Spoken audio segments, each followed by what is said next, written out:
Osho's meditation centers still exist. Really? Yeah, where you can go and participate in these dynamic meditation workshops. I'm not sure if the sex is still happening, though. If they are, then it's very weird because they now offer different corporate retreat packages. Oh, God. So you go on this team building kind of excursion where at the end of it, you just end up having sex with Sharon from finance. Wow. I'm going to put that in the suggestion box at work. Can we go to a dynamic meditation?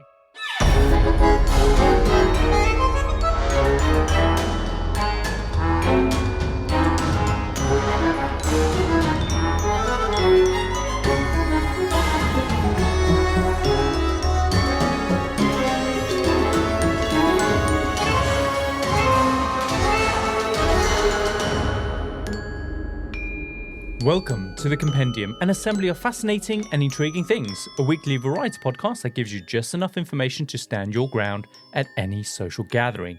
We explore stories from the darker corners of true crime, the annals of your old unread history books, and the who's who of extraordinary people. I'm your ringmaster this week, Kyle Risi.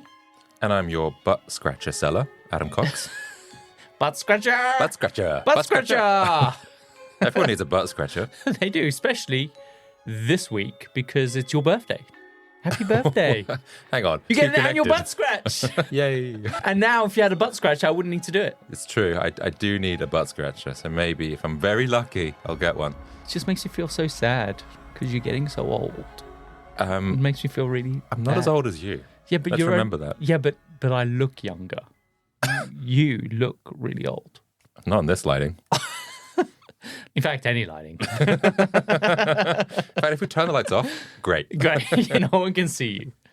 Adam, today's compendium, we are diving into an assembly of hyperventilation, tantric sex, and a serious bout of the shits. Well, this doesn't sound like it goes well. So it's been a while since we've done a cult story. Uh-huh. And because my mind is always in the gutter, I thought, what better way to spend a Saturday and to spice up the podcast with a sex cult story. Yeah. Today, I'm telling you the story of Bhagwan Rajneesh and his controversial sex cult that tried to take over America. When was this? So this actually happened during the 1970s and 80s. Okay. Bhagwan had successfully grown his cult into this global network of followers known as the sannyasins. And the sannyasins were most famous around the world for their free love, open marriages, and shockingly, their dynamic meditation practices. And these practices would typically involve like heavy, frantic breathing, hyperventilation, violence, tantric sex orgies as kind of like a form of like psychological therapy. Any of that ring a bell to you? No. Really? Yeah. Okay. They basically became best known for the time when they moved their headquarters from India to Oregon in the United States during the 1980s. They brought with them thousands of sannyasins to this remote and desolate countryside where they managed to build, Adam, from scratch, an entire city with the aim of taking control of the entire state of Oregon. Like, their ambition just knew no bounds. This cult, essentially, that once preached peace, harmony, love, and unity, was essentially willing to intimidate, poison, and even murder anyone that stood in their way. I mean, there's a lot to unpack here. Mm-hmm. Because you mentioned there's tantric sex, Mm-hmm. that there's thousands of them. They build a city. How close did they manage to get to taking over Oregon then? Well, I'm going to tell you all about it. I'm very confused. It gets even worse because probably their biggest claim to fame is when their plan to orchestrate one of the largest bioterrorism attack plots in US history in an effort to take control of the government was discovered by investigators that were kind of sent down to kind of look into their dealings. And even today, it's considered one of the biggest bioterrorist attack plots. That doesn't sound like preaching love and it doesn't, does peace it? and harmony. I mean, they kind of went off the rails a little bit. A little bit. Okay. So this is the story of Bhagwan Rajneesh and his attempt to take America. But of course, before we kick off today's episode, Adam, it's of course time for All the latest things. So this is a segment of our show where we catch up on all the things we've discovered over the last 7 days, from weird news to mind-boggling facts. This is All the Latest Things. Adam, what have you got for us today? So this week, there's this woman that did get burgled in the UK. And to be honest, I wouldn't mind being burgled by this guy. Oh my God, Adam, is this perverted? No, it's not. No, this is not perverted. I do not want to be butt burgled. Let me tell you the story. Okay. So he had broken into this woman's house. She was out, I guess, for several days. And he must have squatted there, essentially. And he had hung out her washing. Okay. He had put her shopping away. He cooked a meal on the stove, so he did steal some food. He cooked a meal. Okay. He's quite civilized in that sense. He did help himself to some wine, but then he did empty the recycling bin and a few other things. So he's a handy burglar. Yeah. He's really helpful. Really helpful. He left a little note saying, "Don't worry, be happy, eat up, and scratch." And scratch. Scratch what? I don't get. But he also, he refilled the bird feeders. She had a new pair of shoes, so he took them from the packaging, threw the packaging away, and just seems generally quite helpful so that you come home and go like, oh. But was he burgling or was he squatting? Because that makes your title very misleading. He's been known as a burglar, essentially. That's what they've said he was. Right. But aside from stealing some food, I don't think he actually took anything. That's just like payment for like house sitting. Yeah, it's like an Airbnb, right? Yeah, cheaper. What a great deal. Yeah, and so this guy, he was caught eventually. And I think she was really freaked out because someone had been living in a house and been moving stuff around. Yeah. But he's actually been sent to prison for like 22 months. And I just thought, that doesn't sound so bad. He can come burgle us if he wants. What, the fact that he's been sent to prison or the fact that you want him to come burgle us? Well, in terms of like... He's been sent to prison for doing essentially a good thing. Yeah, that's what I thought. And I just think, obviously it's not very nice. And I guess maybe if you live alone, obviously as a, terrifying, yeah. But I don't know. Of all burglars, I think I'd be okay with it. I'd be like, he hasn't stolen anything. He's just helped himself to some baked beans. Do you know what? I can honestly say I don't think you get to choose your burglar. Do you not? No, you don't. Oh. Well, yeah, more burglars like him, please. So what have you got, Kai? So, Adam, in France, women have such a hard time keeping their panty hamsters in their knickers that the French government have actually banned paternity tests. Panty hamsters? Yeah, my new word for vagina. I don't know if that's going to catch on. I'm going to make it happen, trust me. So why is the French government banned paternity tests? Well, the government puts it very demurely. And they say it's basically to protect family harmony and individual privacy, which, let's be real, it's just a fancy way of saying that people are so frisky that the government feels compelled to prevent families from breaking up due to kind of sleeping around. I can't believe they're able to enforce this. So if I was in France, I wouldn't be able to go on to 23andMe. No, that's basically what my understanding of this is. But the thing is, at the heart of all of this, the intention is to protect the interests of children. What this also means is that if you do find out that you're not the child's biological kind of father, you may still be required by law to continue supporting the child. So you can end up in this real tricky situation where the government has made it nearly impossible for you to confirm paternity. So they banned paternity tests. And if it somehow comes out that you're not the father, you could be forced to continue paying child support and supporting the child financially because you had been doing it previously. Right. Well, kind of that's a good thing. You don't want the dad leaving. And so therefore trying to keep families together. I understand it a bit more now that you've given some more context, but I find that weird that they still don't have that free will to find out though. Yeah, it's so strange. And apparently unauthorized paternity testing can land you a year in prison or a $15,000 or euro fine, which is just mental. But what I found the most interesting about the story is how the government tries to kind of rationalize it. That's the funniest part of this. They're saying it's not about paternity, but it's about privacy concerns, medical ethics, but also the psychological impact of uncovering sensitive genetic information without proper guidance.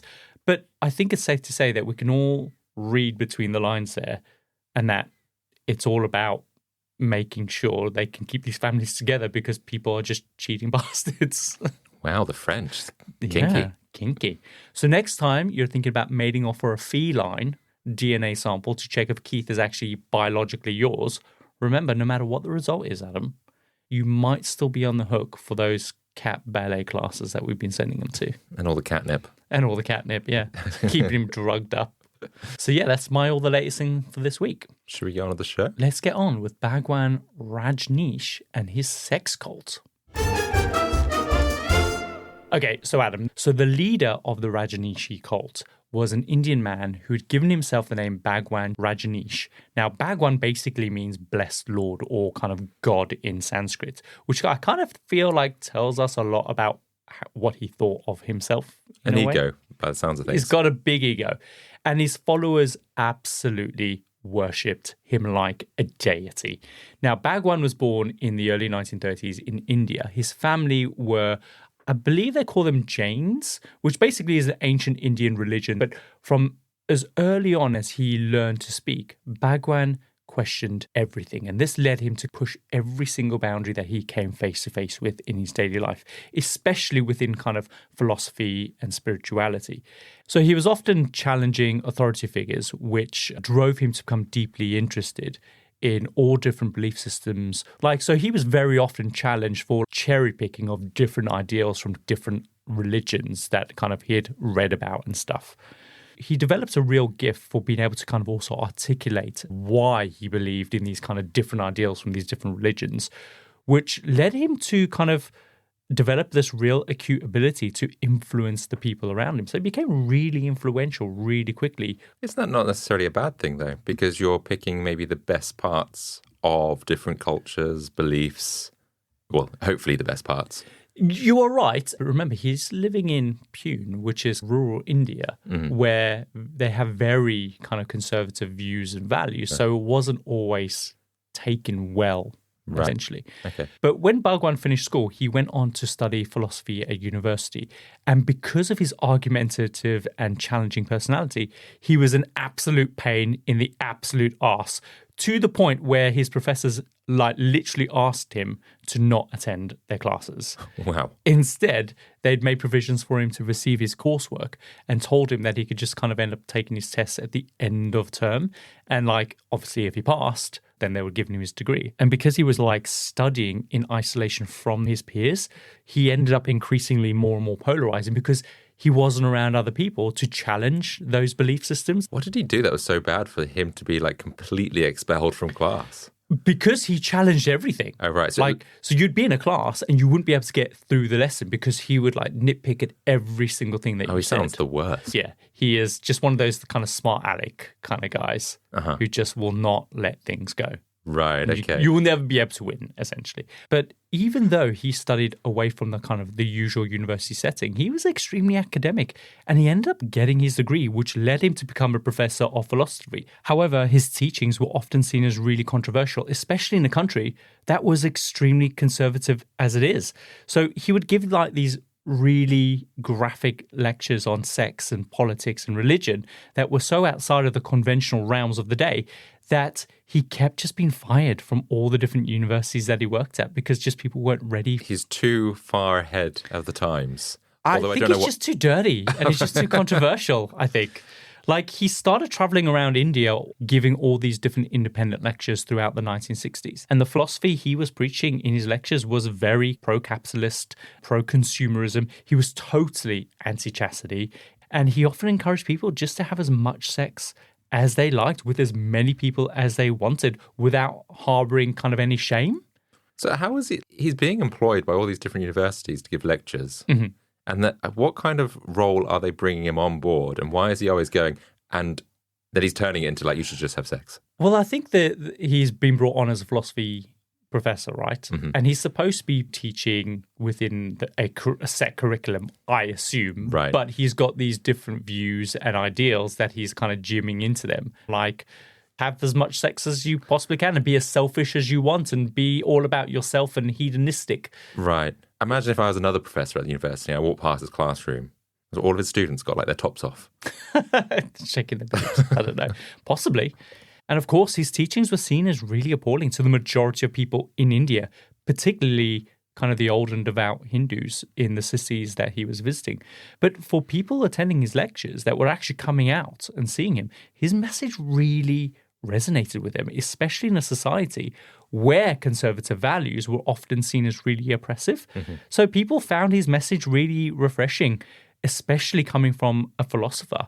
He was essentially giving people permission to be as greedy as they wanted and to have as much sex as they desired, especially outside of marriage, which was something that I guess people of India were totally against at the time and had been for so many years. So over time, as he traveled from city to city, he started building up like a serious number of followers, like eager to help him spread his message. So to assist this, he started publishing a bunch of books in multiple languages. And once the 1970s rolled round, like his fellowship of devout members had grown to the point that he decided that he was going to induct a bunch of disciples that would help him set up an ashram in Pune, which is basically a commune, essentially. Like imagine like a Jewish kibbutz, I guess, where they all live together in harmony and they like practice their philosophy and shit like that. By practicing their philosophy, you mean just a giant orgy? Basically. And I'm going to come on to those in just a second because it's just outrageous. But this ashram became like the mecca for people from all around the world who had heard about his teachings and were curious to know a bit more about them.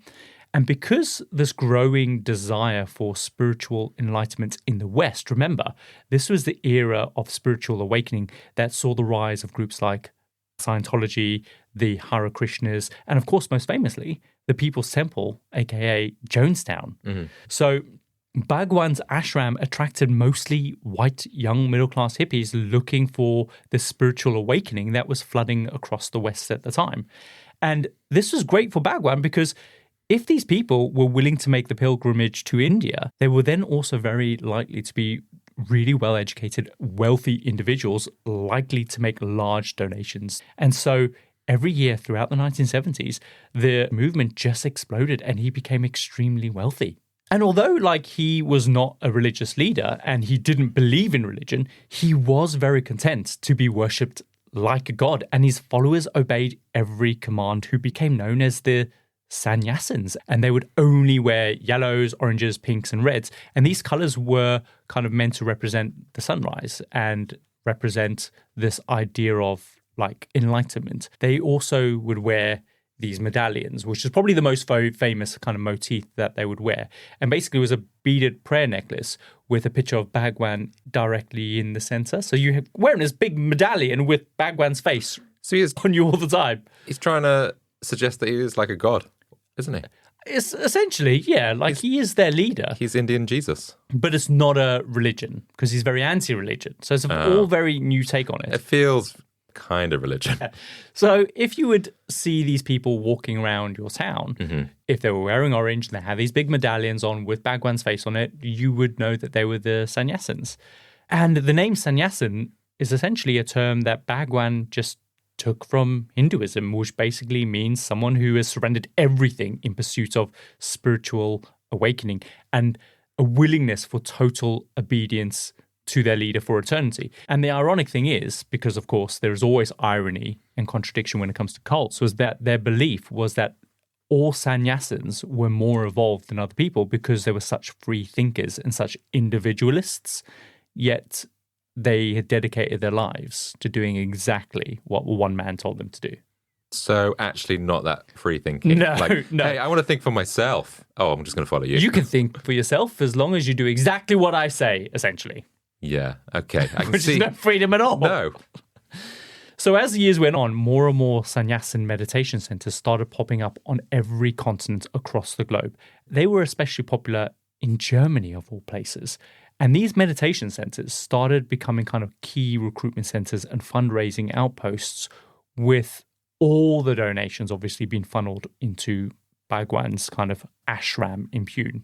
And so he was getting very, very wealthy very, very quickly. And all around the world, people started to get really concerned about the growing number of these orange people dressed in these weird orange kind of togas, essentially. I kind of think of like Buddhism in terms of that kind of orange toga. Is that a bit like that? I think what you're probably thinking is the Hare Krishnas, which would also wear the kind of very similar outfits as well. They might sometimes have a little braided thing at the back of their head. Yeah. Yeah, so it's all part of that kind of movement. But yes, exactly it. Okay. There were also a lot of concerned families who were contacting the media because they'd lost their families and loved ones to the cult. Often, like, new inductees would give up their entire lives and just hand everything that they owned to the Rajneeshees and just move overseas. And these moves would happen like so quickly. Like families would just be left completely bewildered as to where their loved ones had gone. Often like there would be reports of parents abandoning their kids to go off and dedicate themselves to this cult. And essentially where they were going was India. They were moving to the headquarters of this cult in Pune. This ashram. To abandon your kids, though, that's pretty hard going. I mean, they must be absolute bastards. Yeah, maybe like, I want it out. I hate you so much, Johnny, that I'm willing to join a cult, is what I'm hearing here. Yeah, that's harsh. They're willing just to uproot themselves and, yeah.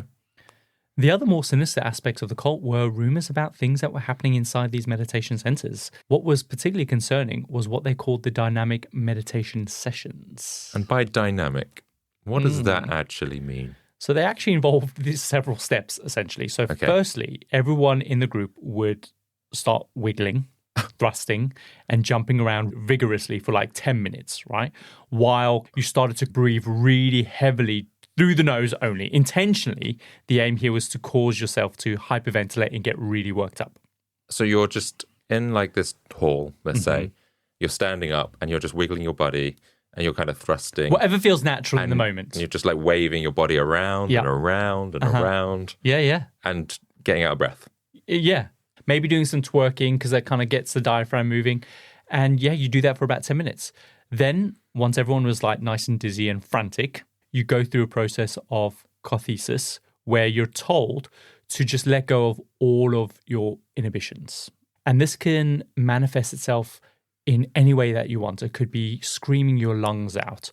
You could beat the absolute crap out of the person next to you if you wanted to. This included wild, crazy group sex.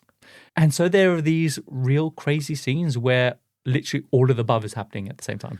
When I think of meditation, none of these things come into it. Well, the meditation's coming. Dynamic meditation. I don't know, so you wiggled your body for 10 minutes, you're out of breath, and all of a sudden you just see John to the left of you, and like you lamp him, then you see Susan on the right, and you go, I'll lamp screw her. Too. Yeah, you're just going to screw her. But then after about 10 minutes of that, then you're back to hyperventilating again, and then it's followed by sitting in silence for 10 minutes. And then the whole thing is wrapped up where everyone gets naked and they just hug it out with everyone in the session. What happens if John's on the floor? Everyone's like pummeled him and he's, okay, now I forgive you, let's hug. Yeah. But actually he's got a broken arm, a black eye. Yeah, that's what these sessions are all about. Yeah, I don't know. How did he think this? How did he come up with this? I don't know. So as you can imagine, like the more conservative a country is, especially India, people were outraged by what was happening and the immorality and the lack of kind of seemingly self-restraint that was happening during these sessions. And so in India, especially, the epicenter of this cult, people started protesting and urging the government just to do something about these sannyasins that were just getting involved in all this free love and like all these weird ideals. Because remember, it was all about doing whatever you could do in the here and now to make yourself happy.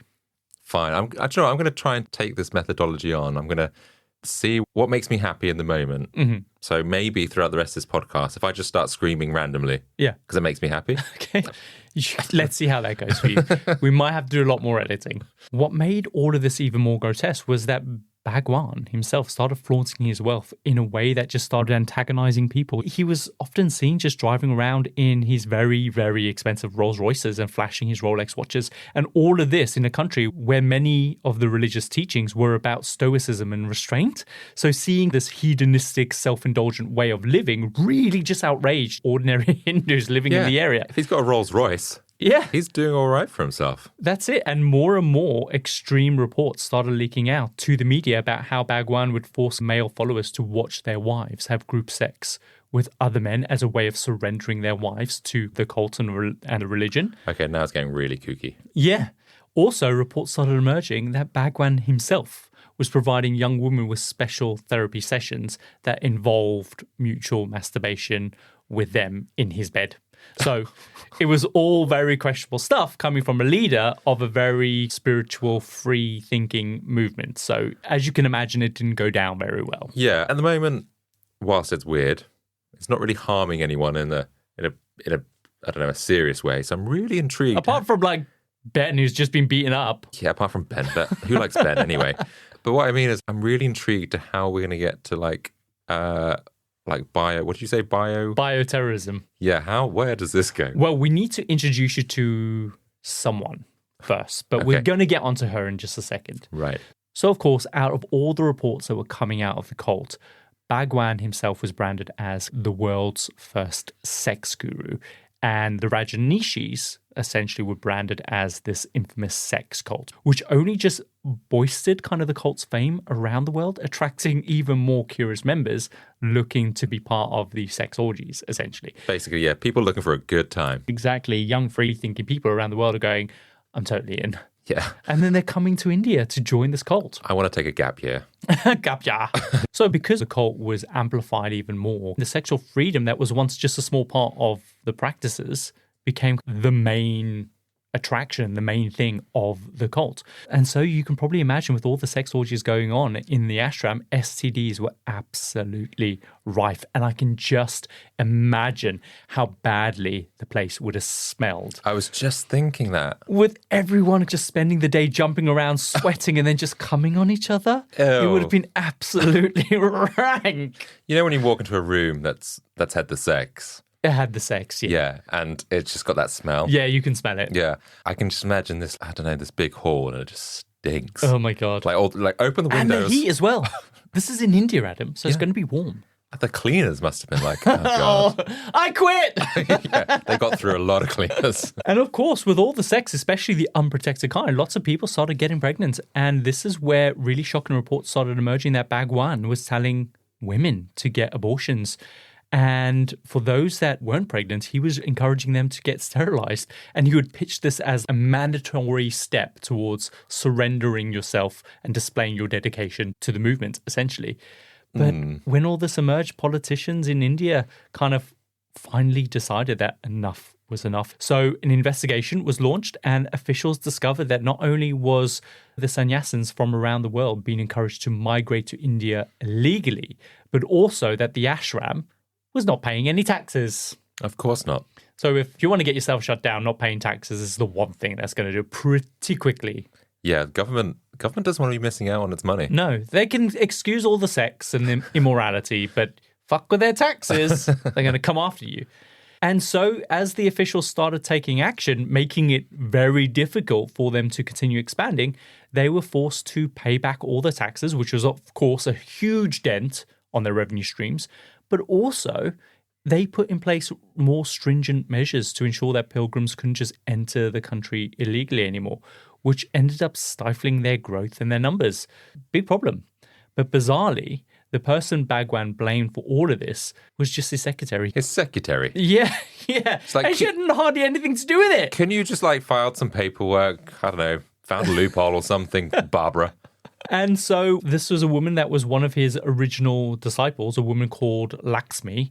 And so in response, Bhagwan demotes her and he replaces her with a woman who would go on to have more of an impact on the Rajneeshee movement than any other individual. And her name was Ma Anand Sheela. We're just going to call her Sheila. Sheila? Sounds more Australian, that name. All right, so what does Sheila do? So at the time when she was appointed, she was extremely young and ambitious, and she joined the Rajneeshees as a teenager after her father had introduced her to Bhagwan. And according to her, the moment that she laid eyes on Bhagwan, she decided that she was going to devote her entire life to him, which I think is pretty sad, really.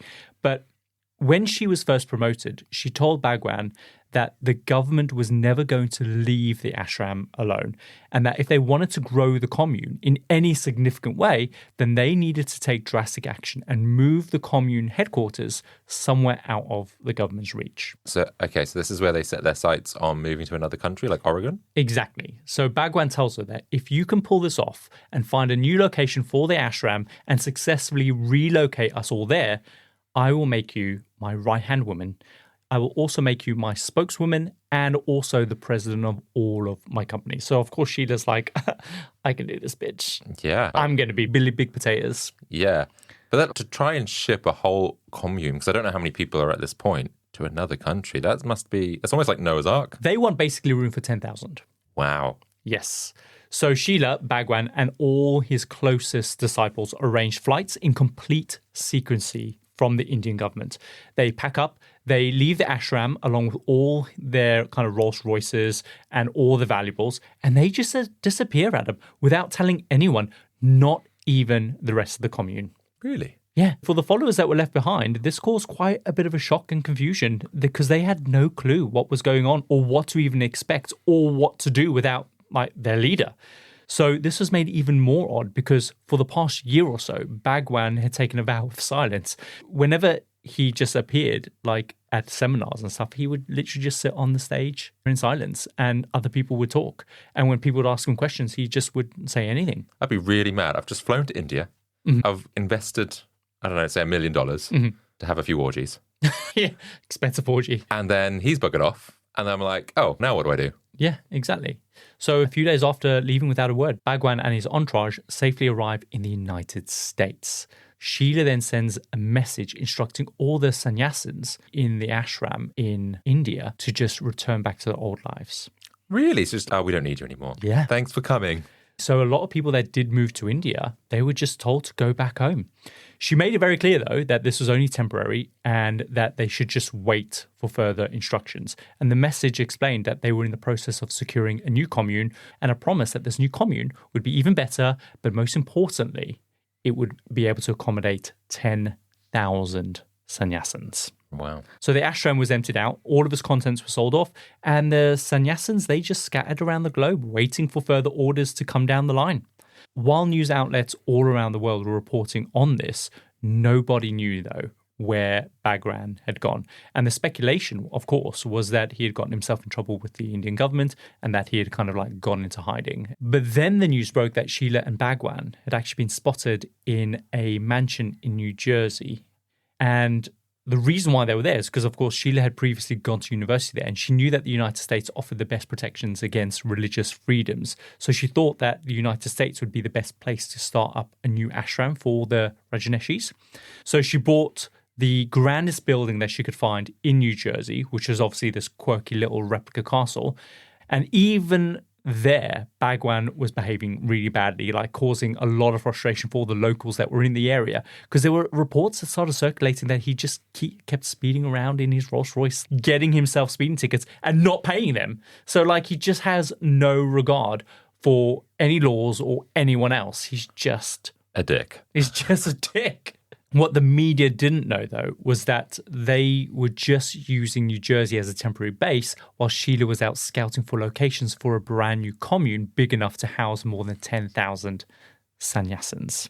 After a few weeks of hunting all across the country, she had spotted what she thought was the most suitable location. But in retrospect, it's probably the worst possible location that they could have chosen. The spot that they had chosen was an old abandoned ranch in the middle of Oregon called Big Muddy Ranch. And this place, Adam, was massive. It was 64,000 acres in total. So for perspective, this place could fit 5 Manhattan Islands into the single area. And the idea was that it was isolated and remote enough to provide the commune with room to expand as its numbers grew over the next few decades. And how were they expected just to get that land? Basically, Sheila told the owners that she was a wealthy widow who just wanted to set up a farm and start a brand new life for herself. So she offers them $5.9 million, which they accept. And the deal was done. Unbeknownst to the sellers, Big Muddy Ranch was about to become home to the world's leading community of sex-crazed Rajneeshees. And the reason, in hindsight, why this was such a terrible spot for a sex commune was that it was completely void of any infrastructure. There was no roads, no plumbing, no sewage, not even electricity. It was literally just hills and rocks. And on top of this, it was culturally very, very conservative. So the few locals that were nearby were not going to be pleased when they found out that this was going to be the headquarters of the largest tantric sex cult of people all tripping on LSD. So they're in for a wild ride. If you're a neighbor, I can just imagine you've got a little house, nice little some farm, and then you look over and then you just see all this debauchery going on in the bushes and stuff. Yeah, an outdoor dynamic session. Yeah. And there's quite a lot of space for 10,000 people, at least initially. So you could kind of probably hide them quite well. But if they've got to build, I guess, houses and then sewerage, that feels like a lot of work before they could even have any meditation. A hell of a lot of work.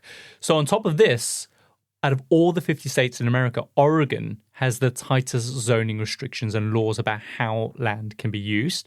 So the speculation is that Sheila was just under mountain pressure from Bhagwan to find a location. So very little research into these things was done.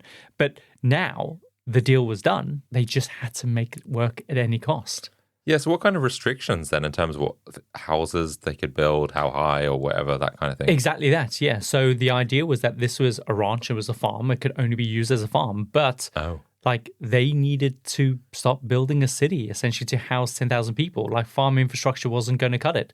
So almost immediately, sannyasins from all around the world were summoned to come to Oregon to start building this new utopia in the wild west of America.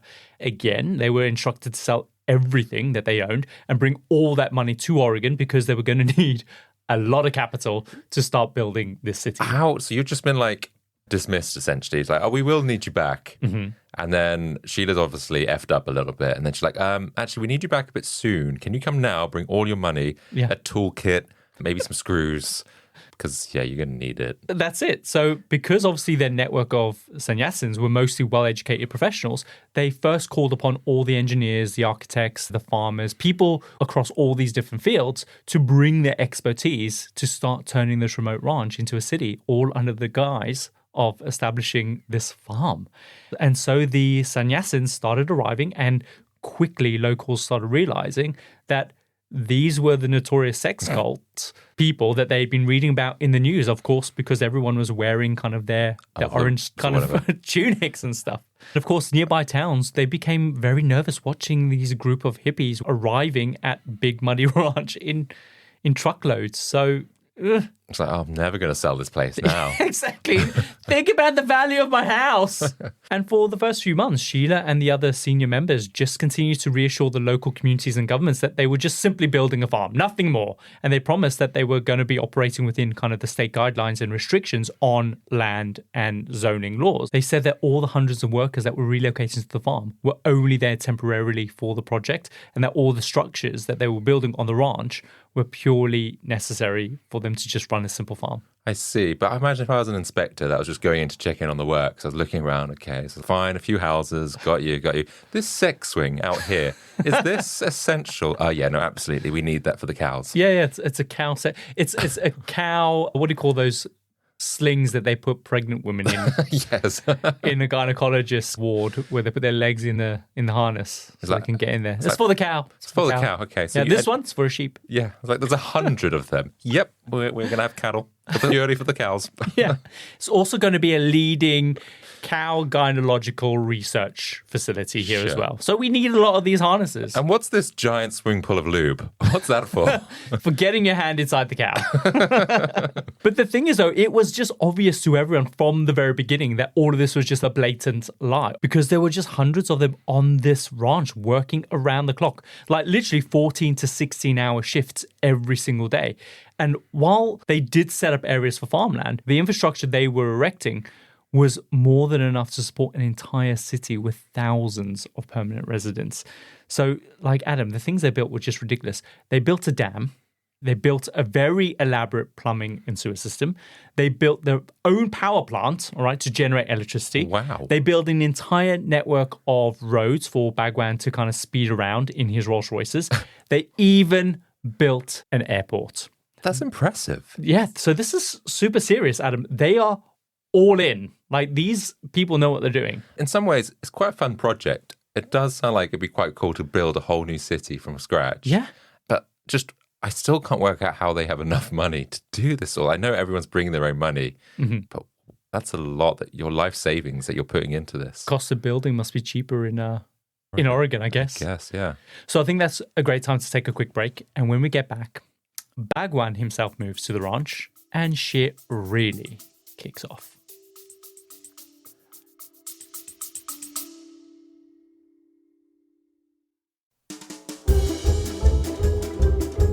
Hey freaks, if you've been enjoying the show, we've got a small favor to ask. Yeah, we need your help, and it's super simple, but it makes a massive difference. Last time we asked you guys to leave reviews, the response was overwhelming. You all really showed up for us, and we loved reading every single one of your reviews. But we've got to keep that momentum going. So, if you're a seasoned Compendium podcast listener, or even if you're new here and you love what you're hearing, could you please take a quick second to leave us a review? It's super easy. If you're on Spotify, all you got to do is click that star button and give us a 5-star review. Nice and quick, done in like 2 seconds. But if you're feeling extra generous and you've got a bit more time in your hands, then head over to Apple Podcasts and leave us a sweet, thoughtful written review. Trust us, this will go a long way. Or if you're like, I don't use podcast apps, no worries. You can still show us some love by going to our website, thecompendiumpodcast.com, and leave us a review there. We've made it super easy. The more reviews we get, the more listeners we can reach, and the better episodes we can bring you. It's a win-win, really. So yeah, hit that star, leave us a review, and help us grow this amazing community. We appreciate it more than you know. So, should we get back to the show? Let's do it.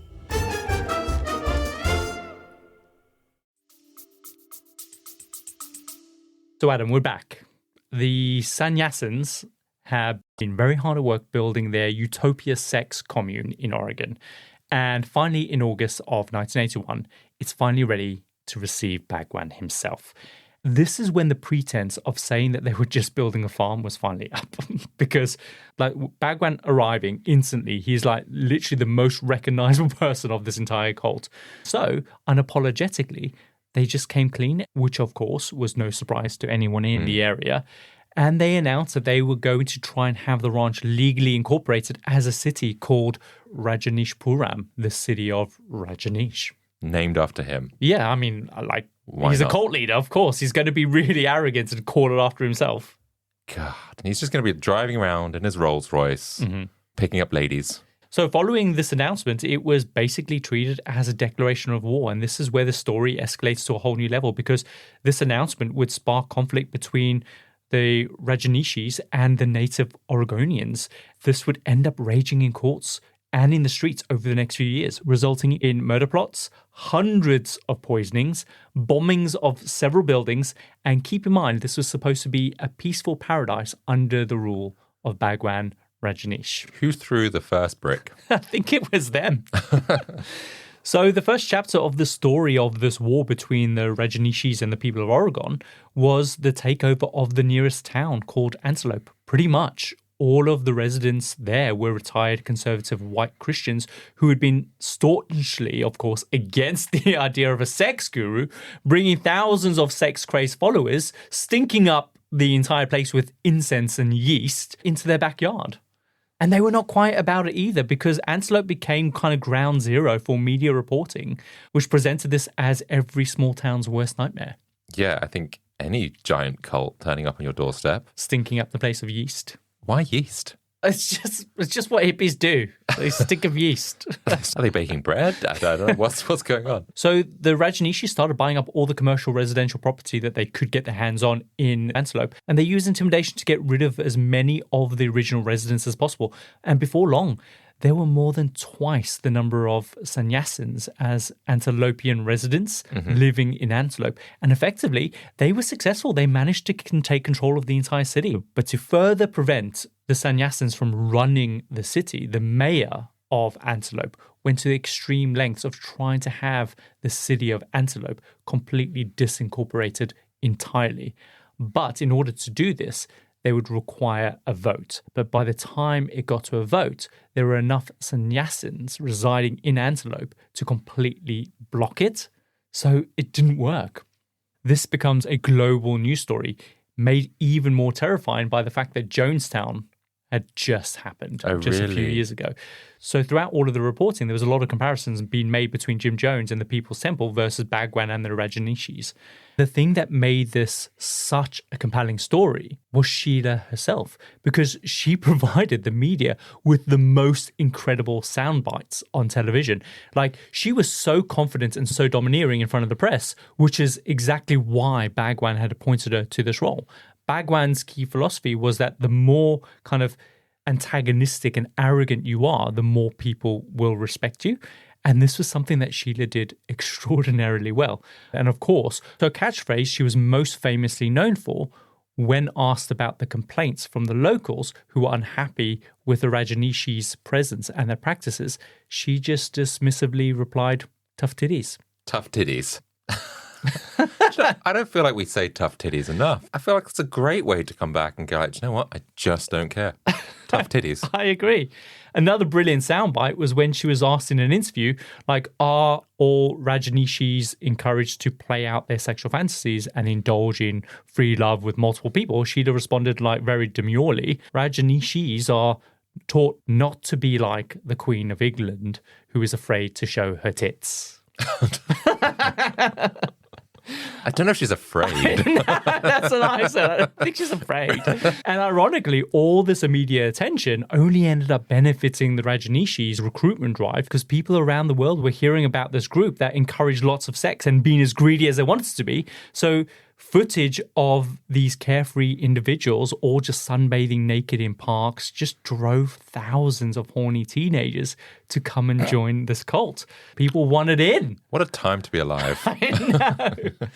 So Oregon tried to fight against the ranch becoming a city in the courts, while at the same time, the immigration department made moves to deport Bhagwan himself, who was in the country on a tourist visa, but it kept extending it on medical grounds. So to counter this, Bhagwan arranged to meet with the immigration department to explain that he was actually a religious leader and that he deserved special residential visa so that he could kind of stay and guide his people. Right. I wondered if they were going to try and become a religion. And how, like, I'm assuming they didn't achieve that status. So on the day of the meeting, he'd arranged for all the sannyasins to arrive ahead of him and literally roll out a red carpet. And on either side, they would lay down roses. And then they would stand in lines with their hands in the prayer position so that when he entered, he would enter the building with a dignity deserving of a religious leader. So inside, the argument the immigration department gave was that they didn't see how he could be a religious leader since he hadn't spoken in public in years. Because remember, he was still engaged in this vow of silence. And Bhagwan claimed that he used a highly involved combination of written words and energetic communication fields when sitting in silence before his followers. And that's how he was able to teach and impart wisdom. What, through like thrusting and like wiggling in the air? Yeah, probably. They also pointed out that one of the key philosophies of the sannyasins was that organized religion was just a big fat scam. So if the sannyasins didn't acknowledge themselves as a religion, why should we acknowledge you as a religion? And so they denied his visa. I'd be like him, where if he was there and they were giving him that rationale, I'd be like, yeah, okay. But the thing is, though, that's exactly what happened. Oh, really? So he went off and he started like getting a sculpture made? No, he set in motion to transform themselves into an officially recognized religion, which meant that they would have to write their own Bible, complete with the Rajneeshee 10 Commandments, and their own kind of unique apocalyptic doomsday predictions that kind of the end was nigh. Now, while all that was in place, it was all just done ironically, just to satisfy the needs of the immigration. So they didn't believe any of this. Like, they made up these really weird 10 Commandments and they made up this phony kind of like story, but it was just purely to get what they wanted. They still were very anti-religion. Wow. But okay, it was done ironically. Fair enough. So what they did as well is they also needed to assign and appoint priests and things like that. So members of the cult were assigned roles as ministers and priests, even without volunteering for those positions. So you have the scene where you've got these very inexperienced, horny, LSD-fueled teenagers who are being appointed as priests. So it's really fucked up. However, all of this only ended up backfiring, giving kind of the state attorney more grounds to have Rajneeshpuram disincorporated completely, because under the US Constitution, church and state have to remain separate. So you can't have a religious leader in charge of a city. So for a time, it seemed like the city was just going to be completely demolished because of that. So they fucked themselves, essentially. Yeah. And this whole time, the Rajneeshees often claimed that this was all just an attack on them and that they were being persecuted for their beliefs, as all cults do anyway, right? We've seen it time and time again. And the belief was only solidified even more when a Muslim extremist group set off a series of bombs at a hotel that the Rajneeshees owned in Portland. So the sannyasins mobilized themselves collectively as an army called the Peace Force, and they just basically said that they were ready to fight back at any means necessary. They brought hundreds and hundreds of high-powered guns like AK-47s, which they would literally carry around with them wherever they went. So you see these people in these yellow togas with these fucking AK-47s, man. The Peace Force. The Peace Force. They even invited news crews to come and watch them training for combat. And Sheila would go on camera and say again and again that for every Rajneeshee that was harmed, she would arrange for 15 non-Rajneeshees to be killed. So imagine watching the 6 o'clock news, watching someone report on that, watching this lady who's not a national in your country telling you that she's going to kill 15 of you. Yeah. That's horrendous. It's terrifying. From this like free-loving kind of place. Yeah. I guess they're attacking back. So for everyone watching at home, they're like, oh shit, they're not just doing the sex. These people are potentially very dangerous. Yeah, they're doing the shooting as well. Occasionally throughout the years, the US government would deploy forces to the area just to ensure nothing bad was going to happen. And Sheila just saw this as an aggression, and they would just ramp up their own defense strategies even more. So this entire situation was just escalating very, very quickly. So as 1984 rolled round, Sheila decided that the most effective way to protect the city from being disincorporated and then demolished was to win seats in the Wasco County Circuit Court. Now, if she could gain control of a couple of the positions there, then that would then give them control over the building and development permits across like huge chunks of the state, including, of course, their own. So she nominated 2 Rajneeshee candidates to be elected, but she knew there weren't enough eligible voters in Rajneeshpuram to guarantee that they would be able to win those seats in the vote. There were 7,000 sannyasins living in the commune. Less than half of them were eligible to vote, either because of obviously their age or their citizenship.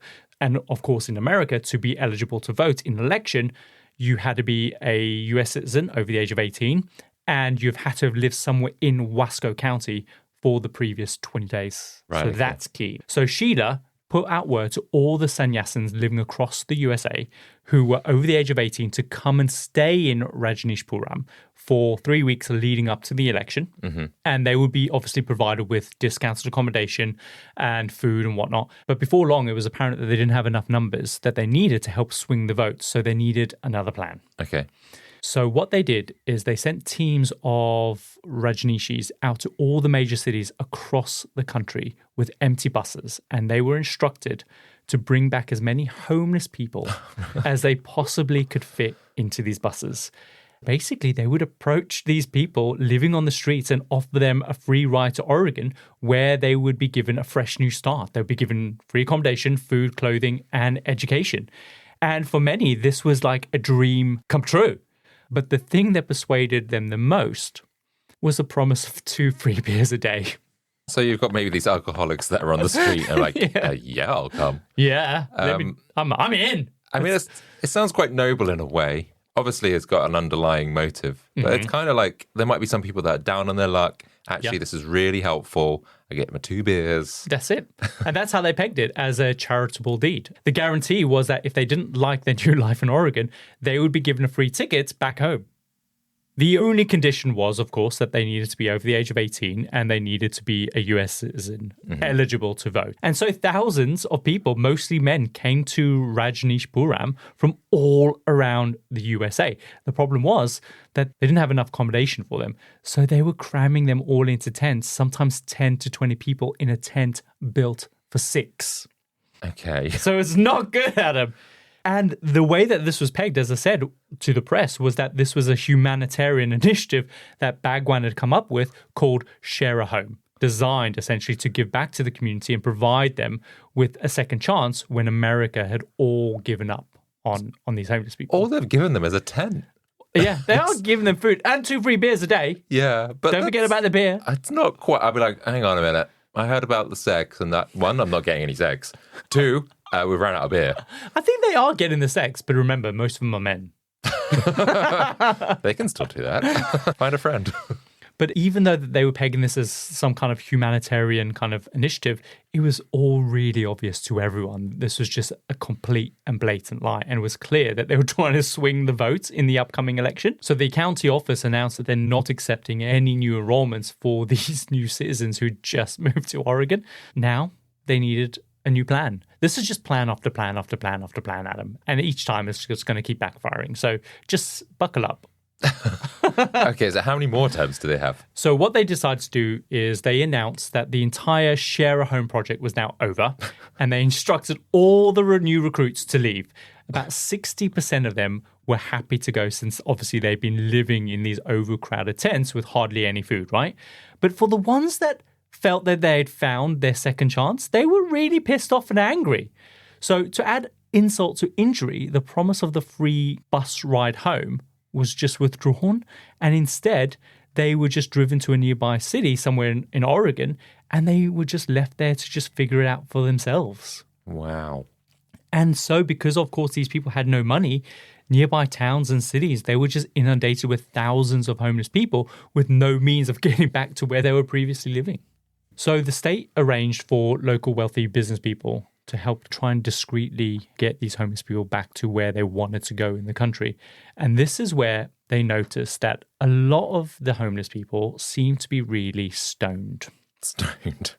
Turns out that the Rajneeshees had started spiking those 2 free beers with a combination of sedatives and antipsychotics. Why? Why would you want to spike people that you're trying to get rid of anyway? The justification was that some of the men had been attacking the Rajneeshees, including, obviously, Sheila. So in response, they started drugging them. And when the press kind of came at them for this, Sheila didn't give a shit. Her focus was on plan B to try and win the county election. But Tough titties. Tough titties. They were drugging these people because I guess a lot of them were unhappy about the fact that they were being sent home.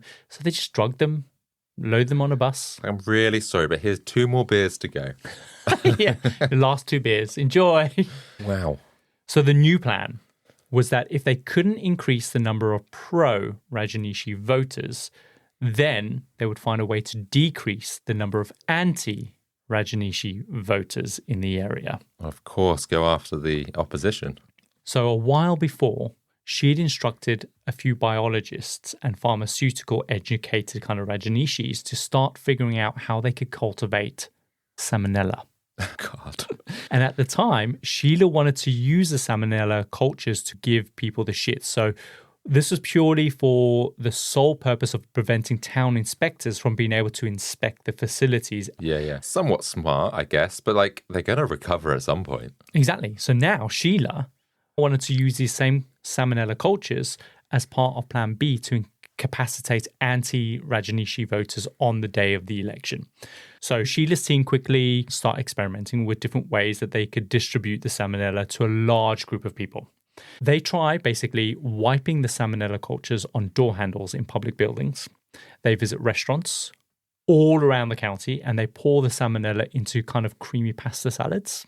They pour it into kind of milk jugs in coffee shops and in diners. They spray it on fresh produce in supermarkets. Sometimes they would even kind of rub it on their own hands. And then when they would shake the hands of officials at meetings that they were going into, they would then infect them with the salmonella. Wow. I mean, that's quite a big operation and very sneaky. But yeah. And this is just an experiment at this time. Okay.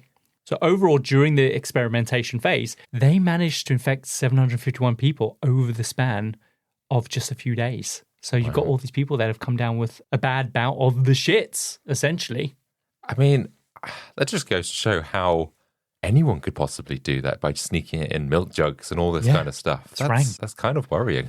It does make you question what do the cultures look like, because they did pick a lot of creamy things. So was it creamy in nature? Milky. Yeasty. Yummy. Fortunately, no one died.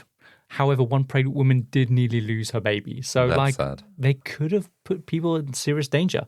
Understandably, the whole state goes into panic mode, and it was very obvious that they were under attack from someone and that the Rajneeshees were the obvious culprits. But nobody could prove anything. And Sheila, when confronted, took the kind of the stance of outright indignation and outrage at the mere suggestion that they would be involved in this in any way, all while quietly being pleased with the results that they managed to achieve. Yeah, it's like, how dare you accuse me, as there's people in the background like shipping salmonella in giant tubs. But the problem was that they were going to have to infect a lot more than 751 people if they were going to successfully sway the votes on election day. So they needed to ramp things up a bit. And in doing so, they plotted to cause what was reported to be the first and largest bioterror attack in US history. How do they do this then? They figured that if they wanted to infect thousands of people, they needed to somehow contaminate the water supply of the Dalles, which is the largest city in that county. So they came up with a plan to put a bunch of dead beavers in the water supply of the city. Apparently, beavers are riddled with salmonella pathogens, and they figured that if they could get enough rotten corpses into the drinking water, they could potentially make the entire city very sick. Right.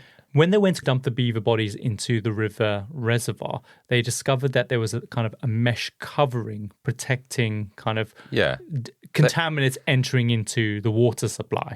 Of course, someone's going to have thought about this beforehand to make sure that... We don't want no dead beavers in our water supply. And it feels like you need more than a few. Yes, essentially. What they did is they fished out the dead beavers. They took them back to Rajneeshpuram, and then they liquefied them in blenders so they could easily pour the slurry into the dam through the mesh grate. That is gross. Thankfully, just before they went back to pour the beaver slurry into the dam, even Sheila felt that this was a line that she wasn't willing to cross. And it wouldn't be until years later that investigators discovered how close they actually came to pulling this off, to the point where they had the beaver slurry ready to go. Like they unscrewed the lid. Yeah. About to pour in. Rank. That's terrible. So this whole poisoning scheme ended up just being abandoned, thank God. And a few days before the election, Sheila just announced that Rajneeshees were pulling out of the race and they were going to boycott the election altogether. And she claimed it was outrageous how those poor homeless people had been treated by the government because they had been refused the right to vote. I'm like completely ignoring the fact that she had treated them awfully by cramming them all into tents, then sedating them and then just dumping them into nearby towns. Yeah, the government's the bad guys. That's tough titties, Carl. Do you think she chickened out because she felt bad, or she think this could come back on them because people suspected that they had already given other people salmonella? I don't know. Honestly, I don't know. Okay. Yeah, I just wondered because she feels quite she has very strong beliefs and she's willing to get the job done. And I just wondered if it's actually, was it a moment of realization or actually more about concern for herself? I think it is true that it's a step too far. Like, this is thousands of people we're talking about. She also becomes really distracted and she also becomes really paranoid as well, which we're going to go into in a second. Okay. So it could be that it's a combination of these different things and the shifting of attention to all these different plans that doesn't allow her to stick to one thing. Mm-hmm. So Sheila just says that she was never serious about the election anyway, and it had all just been a joke. And if people didn't understand their sense of humor, then that was all just on them. And so the whole plan to win the election was just a complete bust. So desperate behind the scenes, Sheila decides that if they couldn't gain power themselves, the next best option was to eliminate those in power. And by eliminate, I of course mean murder. Okay, so she's poisoning several thousand people, a bit too far, but killing, that's fine. Yeah. Okay. So her team start making plans to kill the state attorney, the attorney general, and the county commissioner. Basically, anyone that was standing in the way of the Rajneeshees and building their city. But in order to get the other disciples on board, she first needed to kind of make them all paranoid to the point that they were all convinced that someone was going to try and kill Bhagwan. So she secretly records Bhagwan saying that he believed that the life of an enlightened man, basically referring to his own life, was far more valuable than 10,000 non-enlightened people, and that sometimes extreme measures were necessary to protect someone whose life was exceptionally valuable, like his was. So she basically uses this recording as a very effective way of convincing the others to then go out and commit murder. Right. What they do first is attempt to try and burn down buildings with their enemies inside them. But that fails miserably because, this is why fire drills and procedures exist. Everyone just filed out of the building and congregated in the car parks. So, their arson attacks never worked. Right, okay. Then when that didn't work, The plan was to try and shoot the US attorney, Charles Turner, in a parking garage in Portland. The idea was that they would send a sannyasin to pretend to have car trouble inside the parking garage, blocking the exit. And then when Charles gets out the car to try and assist, 2 sannyasins would then approach and assassinate him. That was the plan. But this plan never happened because during these plots, Sheila herself was starting to become extremely distracted and paranoid that there were other people in the cult that were dead set on bringing her down.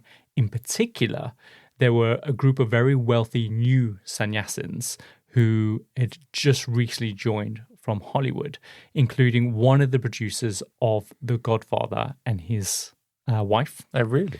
So with them, they had brought a lot of money, a lot of influence, which ended up affording them loads of special privileges inside the commune, which also meant that they got very close to Bhagwan. Bhagwan was very seduced by power and the whole Hollywood kind of glamour of everything.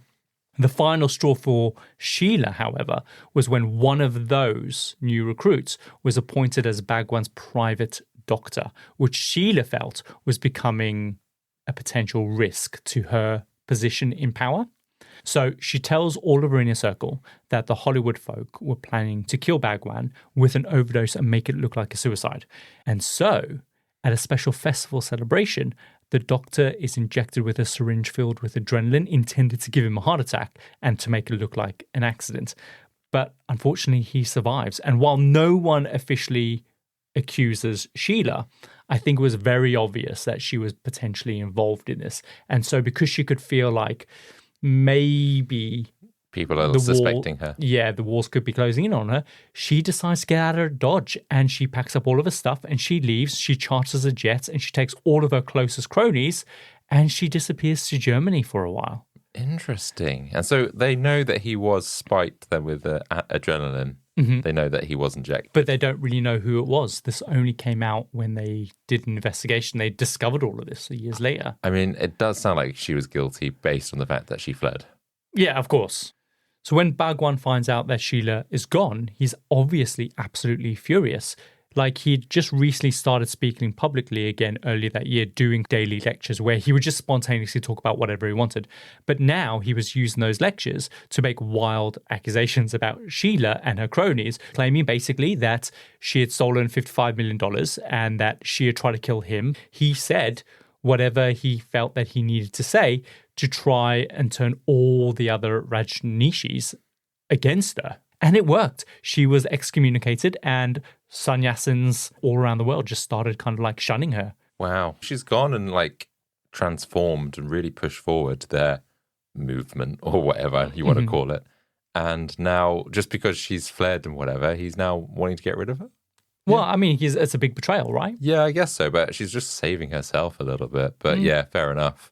So she's still in Germany at this point then. And yeah, so she's hanging out there. But of course, the side effects of these accusations against Sheila only acted as an invitation for the FBI and the local state authorities to come in and search every corner of Rajneeshpuram and find evidence to support these very serious claims that Bhagwan was making himself, right? Yeah, you've drawn too much attention.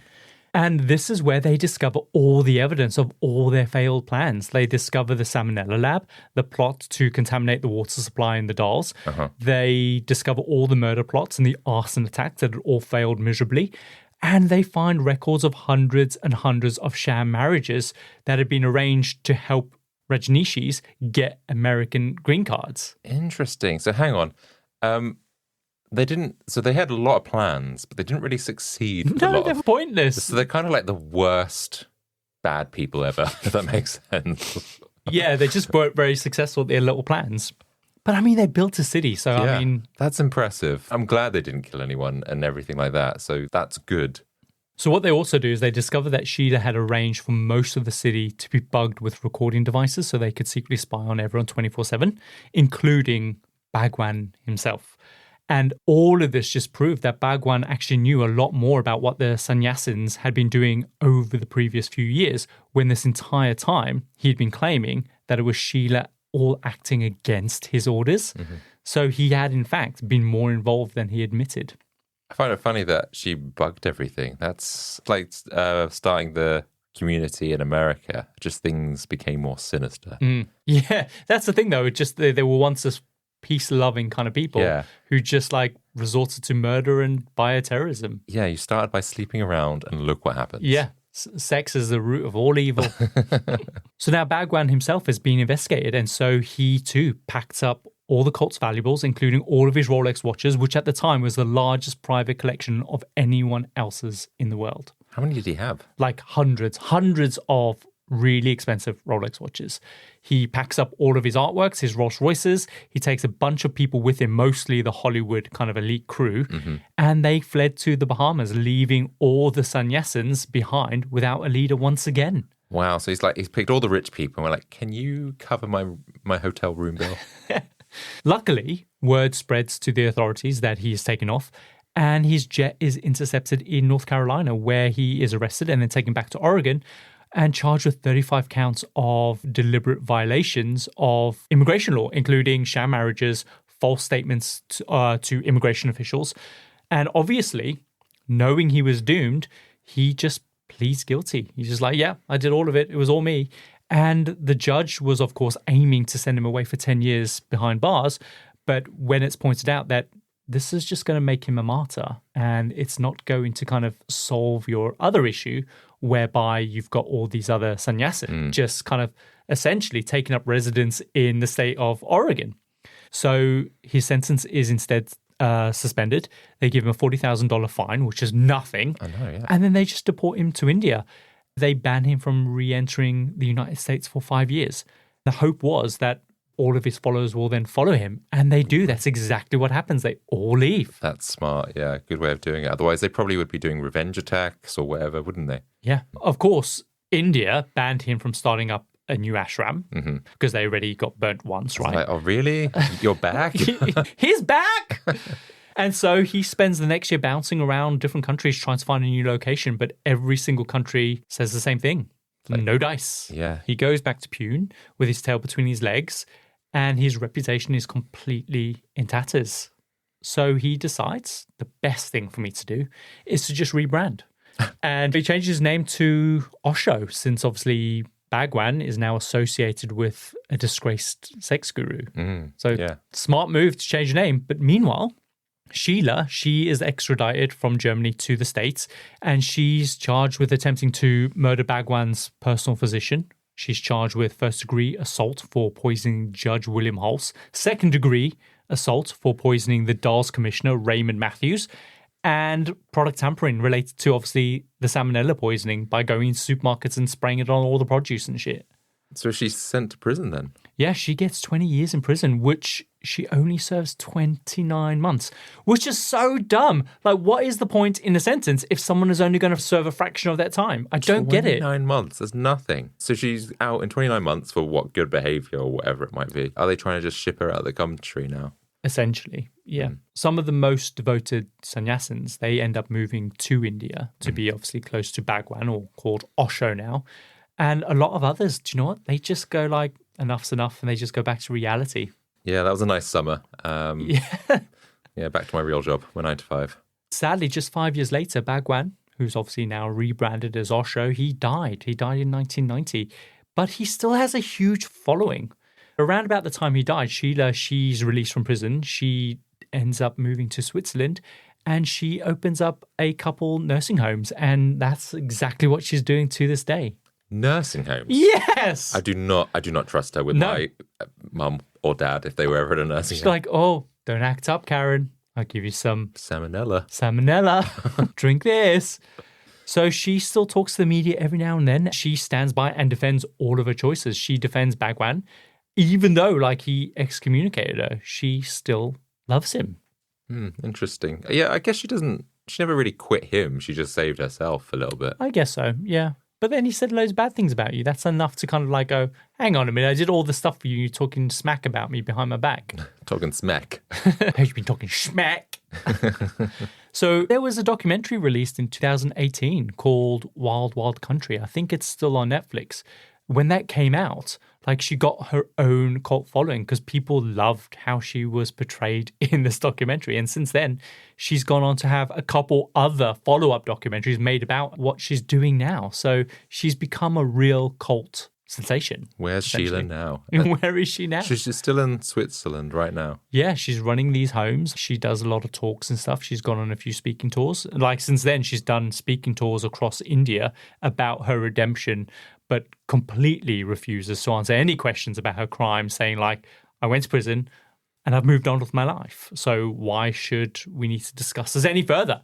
Yet she continues to express how much she just adores Bhagwan to this day. Mm-hmm. And like you can still access all of Osho's books and lectures. Like there are hundreds of them and they're still available for sale in almost every single country in the world.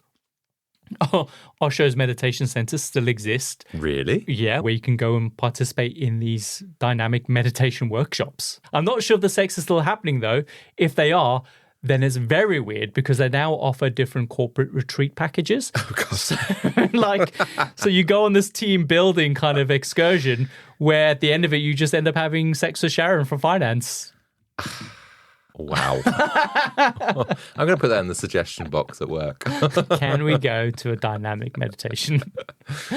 Oh, my God. So there are still hundreds of thousands of neo-sannyasins all around the world to this day.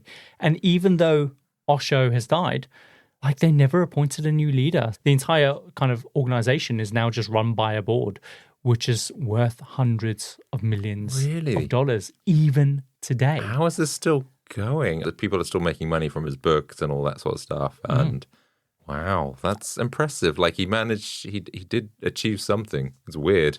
And the crazy thing is that all this happened because of this one naturally charismatic kid who just didn't want to follow the rules set by his society that he was living in. So he just ended up pushing the boundaries to the point where he formed a cult, built a city, and waged war against the United States. It's just mad. Yeah. I can't believe we don't know. I feel like this should be a Netflix show, like a drama. It is a Netflix show. No, but a dramatization. Oh, you reckon? Yeah. Joe would be really good. Who? Obviously, he's not Indian, but Jeff Goldblum in this. Yes. Jeff Goldblum would be pretty good. Yeah. As Sheila. Exactly. That's where my mind was going. Finally, before we wrap up, probably the best bit of irony in this whole story is that Big Muddy Ranch, which was the then Rajneeshpuram, once the epicenter of a sex cult, is now a Christian youth camp where children are taught about the benefits of abstinence and waiting until marriage. The irony of that, yeah. I know. And Adam, that is the story of Bhagwan Rajneesh and the sex cult who tried to take over America. That was wild. And bloody Sheila. I know. She's pesky. I liked her. If you go onto YouTube and you look at some of her footage and her interviews online, she is a force to be reckoned with because she's quite small and quite petite. She's young, but she's so confident. She's so arrogant. And her presence in front of the camera, I can see why she was in the position that she was in that cult. I'll have to give that a watch. But yeah, great story. Yeah. So shall we wrap up? Let's do it. And that wraps up another episode into the fascinating and intriguing on the Compendium. If today's episode tickled your curiosity, then don't forget to hit that follow button in your favorite podcasting app. It makes the world of difference when you do. For our die-hard listeners, next week's episode is waiting for you right on our Patreon, which is completely free. If you're hungry for more, then you can join as a certified freak and unlock our entire archive of unreleased episodes. New episodes drop every Tuesday, and until then, remember, not every path to enlightenment has to involve bioterrorism. You could just have a chat about it. See you next time. See ya.